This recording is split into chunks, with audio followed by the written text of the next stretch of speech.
কার জন্য তুলে ধরেছে? যে বুবু যান আপনি ভারত চইলা যান। বাংলাদেশের জনগণ এই বুবু জানকে আর বাংলার জমিনে দেখতে চায় না। 15 বছর এই বুবু জান তিলে তিলে বাংলার জনগণকে মেরেছে। বাংলার জনগণ সব হারিয়েছে। আমরা আর এই জন্মভূমি হারাতে চাই না। এই নরপশু জানোয়ার স্বৈরাচারী শেখ হাসিনা, তোমার গায়ে রক্তবিন্দু থাকতে তুমি সাবধান হয়ে যাও। বাংলাদেশের মানুষ সব হারিয়েছে, আমরা এই জন্মভূমি হারাতে চাই না। এখন আমরা এই জন্মভূমি রক্ষার জন্য আমরা রুখে দাঁড়িয়েছি। এই 15 বছরে আপনি এই দেশের জাতিকে জাতিয়েছেন, এই জাতি কখনো ভুলতে পারবে না। এই জাতি হাতে কলম নিয়ে ইতিহাসের পাতায় কালো অধ্যায় হিসেবে ফিরাউন শাসনের মতো হাসিনা শাসন লিখে রাখবে। এই হাসিনা শাসন পৃথিবীর ইতিহাস থেকে কখনো মুছে ফেলা যাবে না।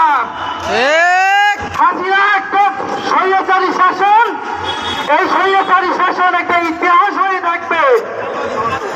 আমি আমার সংগ্রামী সহযোগিতা ভাই বোনদেরকে বলবো, সময় থাকতেন হাতে কলম নিয়ে এমন ইতিহাস লিখে ফেলবেন এই বাংলাদেশের মানচিত্র থেকে, যেন ইতিহাস কখনো মুছে ফেলা না যায়। অর্থাৎ বাংলাদেশের মানুষ সব হারিয়েছে, এখন এই জন্মভূমি হারাতে চায় না। কাজেই এই হাসিনা বুবু যান, আপনি ভারত চলে যান। এদেশের মানুষ সব হারিয়েছে, ইসলাম হারিয়েছে, শিক্ষা হারিয়েছে, সংস্কৃতি হারিয়েছে, ধর্ম হারিয়েছে, মানুষের বিবেক হারিয়েছে। আমরা আর কিছু হারাতে চাই না। এদেশের জনগণ রুখে দাঁড়িয়েছে। আপনি যে ভারত চলে যাবেন, এই ভারত চলে যাওয়ার জন্য আপনি সময় পাবেন না। কারণ আমাদের দেশের জনগণ ভারত অলরেডি প্রস্তুতি নিচ্ছে। এই হাসিনা যখন বাংলাদেশের বর্ডার পালাবার চেষ্টা করবে, তখন বাঁশের লাঠি দিয়ে মেরে মেরে ধ্বংস করে ফেলা হবে। কাজেই বাংলাদেশের জনগণ সব হারিয়েছে, এখন আমরা এই জন্মভূমি হারাতে চাই না।